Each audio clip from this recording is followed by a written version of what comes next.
Bali అనగానే మనకు గుర్తొచ్చేది అందమైన బీచ్లు, farm resorts, couple activities, Bali swings, beach clubs, అందులో ఉండే నైట్ లైఫ్. బట్ చాలా తక్కువ మందికి తెలిసిన విషయం ఏంటంటే బాలి ఐలాండ్ మొత్తం ఒక Hindu land. 88% of Bali population are Hindus. అలాని వాళ్ళందరూ ఏదో పేరుకు హిందూస్ కాదు, అక్కడున్న ప్రజలందరూ చాలా స్ట్రాంగ్ గా హిందూ ధర్మాన్ని ఫాలో అవుతున్నారు. ప్రతి క్రాస్ రోడ్స్ లో కృష్ణుడు, రాముడు లాంటి మన హిందూ దేవుళ్ళ విగ్రహాలు ఉంటాయి. వినాయకుడు లేని ఇల్లు గాని, షాప్ గాని, చివరికి పెద్ద పెద్ద బీచ్ క్లబ్స్ బయట కూడా వినాయకుడి విగ్రహం కనబడి తీరుతుంది మీకు. ఇంకా బాలిలో టూరిస్ట్ ప్లేస్ లో ఒకటి GWK పార్క్. అందులో GW అంటే గరుడ విష్ణు. ఈ పార్క్ లో ఒక కళ్ళు చెదిరేలా అతి పెద్ద గరుత్మంతుడు, ఆయన మీద విష్ణుమూర్తి కూర్చున్న విగ్రహం ఉంటుంది.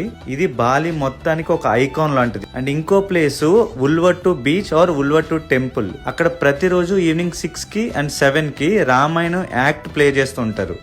జనరల్ గా వాళ్ళు టూరిస్టులని టెంపుల్స్ లోపలికి అలో చేయరు. బయట కూల్ డ్రింక్ తాగడానికి ఒక షాప్ కి వెళ్తే అక్కడ ఆ షాప్ గోడ మీద శివుడి స్కెచ్ చూసాను. అది చూసి వాళ్ళని అడిగాను, ఈ గాడ్ మీకు తెలుసా అని. అప్పుడు వాళ్ళు ఏమన్నారంటే, yes we know him, he's Shiva Mahadev and మీరు ఇప్పుడు చూసిన టెంపుల్ కూడా శివుడిదే అని చెప్పారు. అప్పుడు నేను రియలైజ్ అయింది ఏంటంటే, ఆ ఉల్వట్టు టెంపుల్, తనాలాట్, బాలి అనగానే మనకు గుర్తొచ్చే గేట్స్ ఆఫ్ హెవెన్, ఈ అన్ని టెంపుల్స్ లో ప్రధాన దైవం శివుడు.